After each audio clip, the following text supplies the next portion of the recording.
All right, we are live, and I'm going to hit record just in case. Go ahead. Got it. All right. Well, good morning, everybody. Again, it's Friday, and it's mindset time. And today we're going to talk about tenacity, resilience, and grit. And before we do that, of course, we've got a very important message, which is something that we have to inculcate into our brains. And that is the slaughterhouse of failure is not in our destiny. We will persist until we succeed. So I just would like to mention that we've got very, very good examples of people who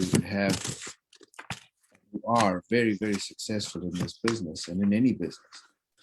But the first question I always ask everybody is, whoever I'm talking to, any prospect, who are you? How well do you know yourself? And what do you want? Because if we know those three questions, if we can answer those three questions, but it's not an easy answer. It's not, I like to do this and I like to do that. It's who actually are you? How well do you know yourself? Because when things are tough, how do you react? When things are smooth, how do you react? And what do you want exactly? So if these are clear, the chances of success are increased. And the strength of character is being able to shrug off negative pressures and not be emotionally affected by naysayers. So we've got a person called Nathan Ricks, who's made over $100 million. And in fact, because of his smart business acumen, his assets are worth over $1 billion all over Utah and other places. And he said three things. He said, when he started, he wanted to make $1 million. He was not going to allow any negative people in his life and never give up. And in order to do this, he needed the tenacity, resilience, and grit. And of course, there are other things in focus and so on. So we'll go into that. Dan? Yeah, when we're talking about tenacity and perseverance and resilience and grit, however you want to say it, I think there needs to be a distinction that's made between tenacity and resilience, because there is a distinct difference. And so tenacity is, is basically persistence and tenaciousness, determination, perseverance, to keep the will to keep going even when things are difficult. And then resilience is the mental ability to recover quickly from adversity, right? So, and that's where that grittiness comes in, to be able to move past that adversity and succeed regardless of the obstacles that are put in place and put in front of you. And businesses, and anytime you're in business, you're not going to be without times of hardship and difficulties. And so there's been a lot of research done on these two specific qualities of leaders. They're always trying to figure out what makes good leaders better than bad leaders, and in the research world. And so this pandemic has made this hardship and difficulty for us a little bit more profound, but I think we've all done a fantastic job of showing that persistence, that resilience, the ability to shift our businesses from in-person experiences and introductions to the business and the scanner to the virtual environment. And so, excuse me. Excuse me, sorry about that. Bless you, it's okay. Hope nobody gets hope nobody gets COVID from that. So there's always going to be one of those days where all seems lost, where things are a little bit more difficult than they were the day before. But if you're thinking about quitting, don't have that tenacity and that grit to keep on going, regardless of, oh geez, God bless. Lawrence, take over for a minute. I'm getting a sneeze. Bless you. Bless you, man. No, you're absolutely right. And we're talking about, we often talk about the curveballs that life serves us and how we deal with these, and this is what differentiates a leader from a quitter, and how we deal with those curveballs, how we deal with the problems that come up with us, in front of us. So as I think you're right, Dan, there's a big distinction between tenacity and resilience. So the tenacity to do something and the resilience to be able to react from that as well. So we have these curveballs, we have all our issues going on, but if we always put it into context compared to what happens around us, what everybody else is going through, then we can start to have our own strength of character and belief when we compare ourselves with other people, but not in an envious way, rather in a way of looking with admiration at what other people have achieved or doing, how they're doing it, and we can learn from those things as well.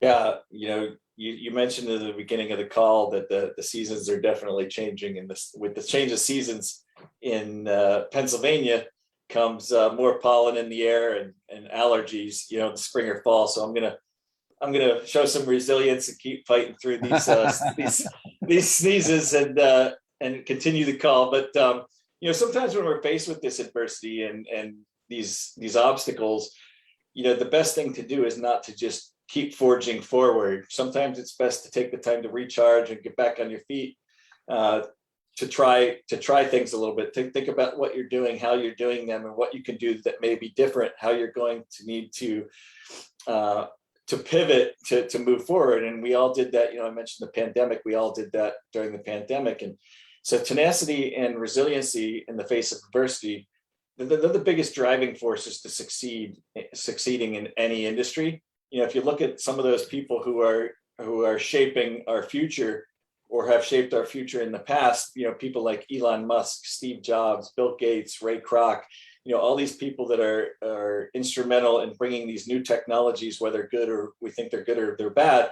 These are all people who have maybe failed in the past or hit those obstacles and continued to succeed regardless.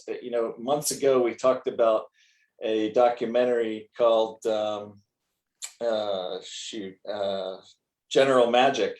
It was about a company that existed prior to Apple, and they basically had all these ideas for what Apple ended up doing in the future. They ended up going out of business, but they were forging the future of what we're doing now. And all those people, even though they hit that obstacle within that company, and the company ultimately went out of business, they all went on to do greater things at other businesses, right? So they didn't let those obstacles or those failures define who they were. They let that be a source of inspiration to continue to do what they thought was something worthwhile doing. And so, if you've got into this business, I think, you really believe in the science of the technology and the validity that we can offer folks, as well as, what we can offer from a nutritional standpoint to people. But ultimately, I think we're all in this business because we want to help others. We either want to help others succeed, or we want to help patients become healthier, add something positive to other people's lives. And so for me, that's where, the tenacity and the resilience, I get inspiration from that to keep going every single day. One of the things that I think really shaped those qualities in me was my mother. And I tell people this story all the time. So I come from a family of 10. My mother and father, they got divorced when I was 11, and there were still 7 children in the house. My father moved out of state so that he didn't have to pay child support and alimony and all those different things.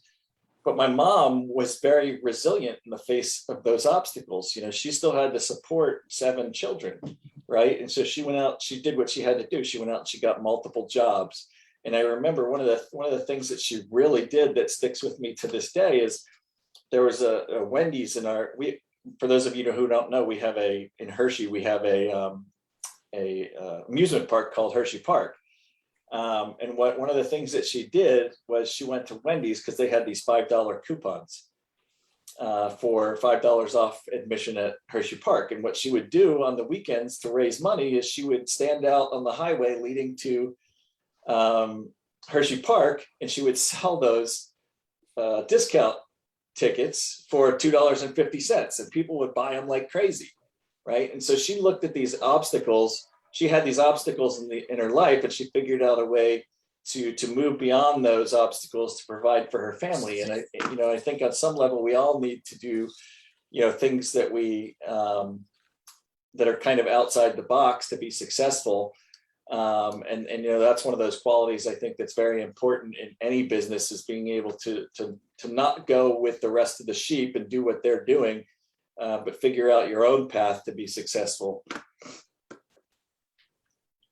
Well, that leads me to this belief that I have, and I've just actually written it as a note: unswerving focus and dedication to belief, which must become an obsession to be able to reach the Mount Everest of your dreams. The focus is the flag at the top, not all the abysses which we will find on the way. These must be seen as useful stepping stones. So, what your mom was doing, she had the focus, the end game in mind, and she was unswerving in her dedication and her belief that she was going to be able to do it. And this is what it's about. That is grit, as well as resilience, as well as, it's all of it. It's the character that is a character of absolute leadership.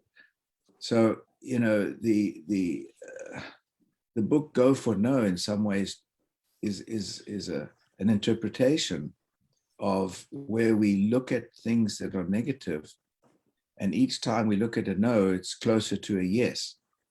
So if we tweak our thinking a little bit to be able to understand that we have an end game, we have a mission, and we cannot be distracted from that. Your mom had 7 kids to she didn't do a good job with you so much, but the rest of them were. but it's a mission that one has. And your mom was forced with a mission. I mean, she didn't choose to do that. She didn't choose to have 7 kids to look after by herself. So this is incredible. It's a great story, Dan, and it's precisely on this point of what we're talking about.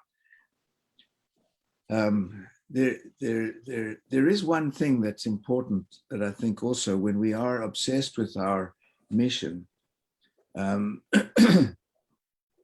we're obsessed with our mission, we look at something and we say we dig, but we've also got to take stock in where we are, and that's where we go into our leads and lags that we continually talk about. To see where we're going, what we've done, and so on, because we've got to take stock. Because sometimes if you're in a hole and you're really digging obsessively, well, you may be in the wrong hole. So stop digging. So we do have to also reappraise where we are and what we're doing. And this is something important that we need to, that we can have even with our teams. And this is where it becomes useful, where we've got people that we can work together with to analyze the digging that we're doing. Are we in the right direction? Are we digging hard enough? Are we digging fast enough? Are we digging in the right hole? And all of these things are all part of it, because we can have the grit and the tenacity, but if we put our ladder against the wrong building, then we've got a problem.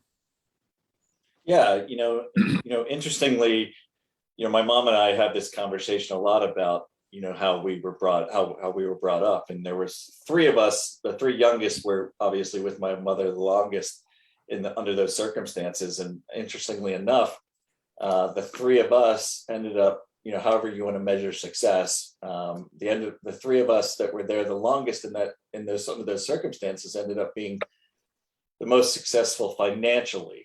I think, if that's how you want to measure success. So, it's interesting that my older siblings, who were kind of living in I don't want to say living in the lap of luxury, but they were in a different circumstances where more things were provided to them with less output of need. But they didn't end up being, for whatever reason, more as successful as the younger siblings in the family. But if you look at leadership and grit, Angela Duckworth, who is a professor of psychology at the University of Pennsylvania, and she also founded the Character Lab, she argues that the most essential ingredient in leadership is grit. She has in her book, Grit, The Power of Passion and Perseverance, she says that grit matters just as much, if not more, than both talent and luck to achieving extraordinary things. And what she means by that is when a roadblock arises, you need to be extremely adaptable. Rather than quitting or amending the goal or your focus on the goal, you need to find a new approach to reaching that destination, right? So it's all about how you react to that adversity. And then Carol Dweck, who we've talked about in the past, she has a book called Mindset. When you talk about leadership and resilience, one of the things, the differentiations that she makes is that there is two different types of mindset. There's a growth mindset and I forget what the other mindset is, a fixed mindset. Fixed mindset. So the growth mindset, you have that mindset that you're adaptable and that you're able to learn new things and succeed. And then the fixed mindset is that you aren't able to be fluid and change and grow, right? So those with the growth mindset perform significantly better on difficult and challenging tasks. So the true grit of a leader is not how they perform during the good times, but rather how they display emotional strength, courage, professionalism during those most trying times. And then when we talk about tenacity, Roy Gorey did some research on leadership and how leaders have a higher tenacity quotient than bad leaders.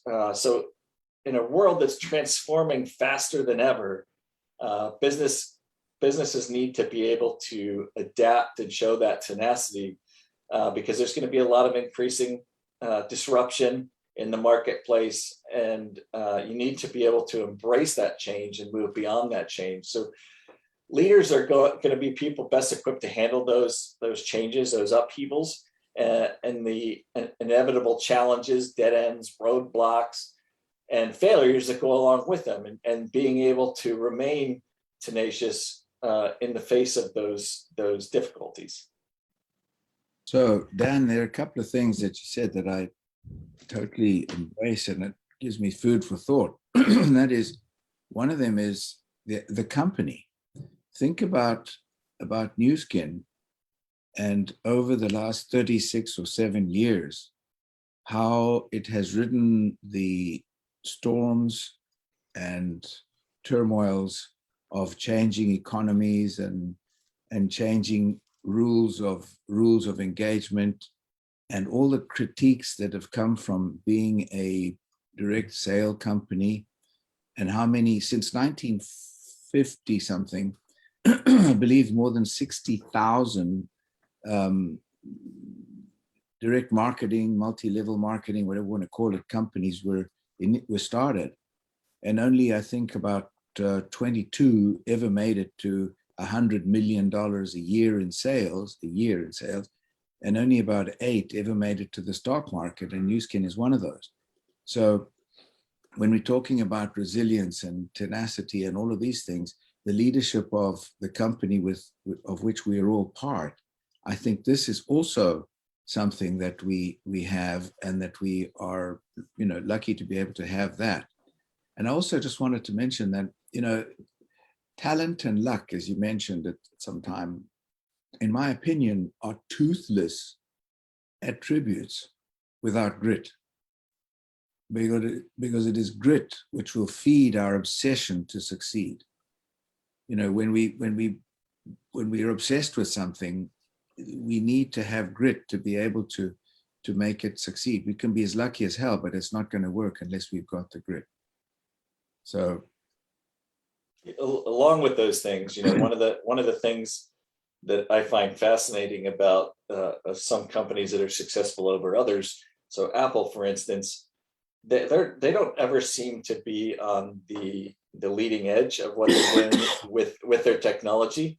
They let other companies kind of lead the way, at least the way I see it, as far as what camera megapixel the latest phone has and the different characteristics of that phone. And then once those products are out for a couple of years, Apple kind of jumps on that train and does it a little bit better than what's been out there. And so, one of the things about being a large corporation is making that determination of whether you're going to be first to market or whether you're going to put out a better product. And one of the things that's exciting about Nu Skin Pharmanex is that they've got all these really great products coming out, products that have been on the market that are starting to lead the way in those particular product segments. So like Beauty Focus, for instance, they weren't the first to market. There's a lot of collagen products out there, but they brought out a collagen product that we're able to differentiate from other products on the market. And we've got some other great products coming out, like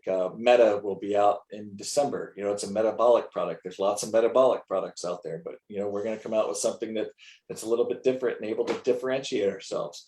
And so, what's exciting about that for me is that I'm able to talk to folks who may be educated about those particular products and then show them what makes ours, what differentiates ours from the rest of the products on the market. And so, that allows me to be a little bit more gritty about what I'm talking about, a little bit more resilient in times of adversity because I have something new to talk about. And so Stephen Moore, sorry about the meta comment I made. Stephen Moore just texted me and said it's not coming out till next year. I was originally, somebody had told me December of this year, but it's not going to be till Q1 or Q2 of next year. So, all of those things allow me to be unswerving in what I'm doing with Nu Skin, because I know that we're putting out excellent products and that we're putting out something that's market changing in that particular space within nutrition. Lawrence? Yeah, no, I'm here. So I think all in all, when we look at these subjects of resilience and tenacity and grit, there's so many tangible examples around us, whether they're in our corporation, whether it's in leadership of people that we can observe and admire. And then we've come back to what I've always said is, who are you? How well do you know yourself? And what do you want? So, this is something that becomes essential, because we can look at doing things. And like I say, we have text to do things, and it doesn't count. It's who you are. It's who you are inside. And if you're either a quitter or you're a winner, and we've got examples to show how we should never ever quit if we believe we're on the right track. Yeah, I think we all have, in this business, in any business really, you come across those folks who you can tell right off the bat they have that grittiness and they have that ability to work through those obstacles. And then we have, especially in this business, I've come across a lot of people who look at this opportunity and they're like, yeah, this opportunity is unbelievable. And then you can slowly see their excitement kind of fade over, as they hit some of those obstacles.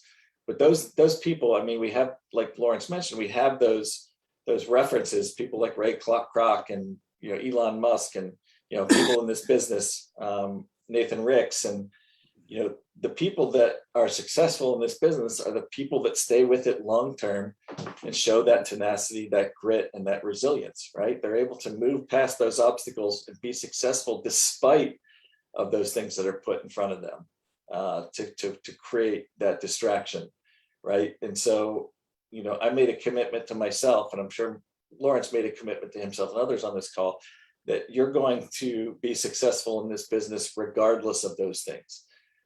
I've been successful in other businesses, and the reason I was successful were those things that I was taught from my mother, about grit and resilience and perseverance. And it's just not my DNA to quit. I have, like Lawrence said, it's who you are, right? You either have that or you don't, or you have the desire to create that within yourself. And if you don't, then it's going to be that much more difficult to get past those obstacles to be successful. And some people, like you, had to learn from an early age because of the circumstances, and you absorb that from your mom. Other people go through life with their much easier way of doing things, and they may never ever learn to have that grit. Anyway, Dan, it's 10. Do you have anything else you want to add, or does anybody want to add any other comment? I don't have anything else to add, Lawrence. No.